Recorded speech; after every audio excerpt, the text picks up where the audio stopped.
તો ભરૂચ બેઠક પર સ્વર્ગીય અહેમદ પટેલની પુત્રી મુમતાઝની મજબૂત દાવેદારી છે। ત્યારે મુમતાઝ પટેલની ટીવીના સાથે પણ ખાસ વાતચીત થઈ કે હું કોંગ્રેસના સૈનિક તરીકે નિર્ણયની સાથે છું, પણ સહમત તો નથી।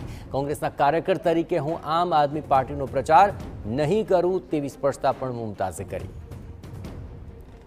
અને આ સમગ્ર મામલે વધુ વિગતે વાત કરવા જોડાઈ રહ્યા છે ટીવી9 સંવાદદાતા અંકિત। આખરે ભરૂચને લઈને આખરે આમ આદમી પાર્ટી અને કોંગ્રેસ શું નિર્ણય લેશે તે તો આગામી દિવસોમાં ખબર પડશે, પરંતુ જ્યાં સુધી મુમતાઝની વાત છે તેઓ આખરે આપનો પ્રચાર કરવાના નથી તે વાત તો સ્પષ્ટ કરી દીધી છે, પણ શું હાઈકમાન્ડના નિર્ણય બાદ પરિસ્થિતિ વધુ સ્પષ્ટ થઈ શકશે અંકિત?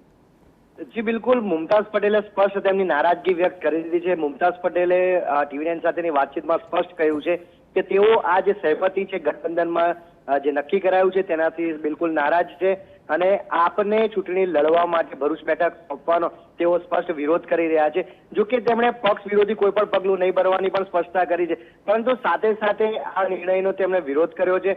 તેમણે એ પણ સ્પષ્ટ કર્યું છે કે આપ માટે તેઓ કોંગ્રેસના કાર્યકર તરીકે કોઈ પણ પ્રકારે પ્રચાર નહીં કરે, જેના કારણે જે ગઠબંધન કરી અને ભાજપ સામે મોરચો માંડવાની વાત છે તેમાં ચોક્કસ બે ફાટા દેખાઈ રહ્યા છે અને આપને જીતવું હોય તો કોંગ્રેસનો ટેકો ન મળે એવા સંજોગો પણ દેખાઈ રહ્યા છે। બીજી તરફ કોંગ્રેસના કાર્યકરોમાં પણ વિરોધ દેખાઈ રહ્યો છે। આજે 4 વાગે સાંજે એક બેઠક મળી રહી છે, તેમાં પણ આ મુદ્દાને લઈ ચોક્કસ ગરમાવો આવી શકે છે। ત્યારે આગામી દિવસોમાં આ મુદ્દો ચોક્કસ વિરોધનો સ્વરૂપ ધારણ કરે તો નવાઈ નહીં।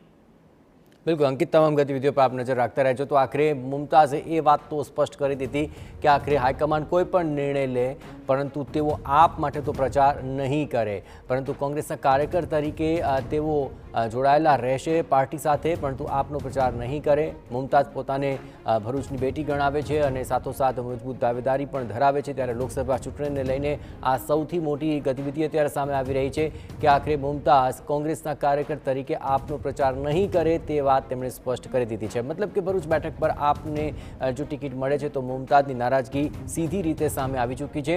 આપને ખ્યાલ છે તે મુજબ ભરૂચ બેઠક પર સ્વર્ગીય અહેમદ પટેલની પુત્રી મુમતાઝ દાવેદારી કરવાના એંધાણ છે।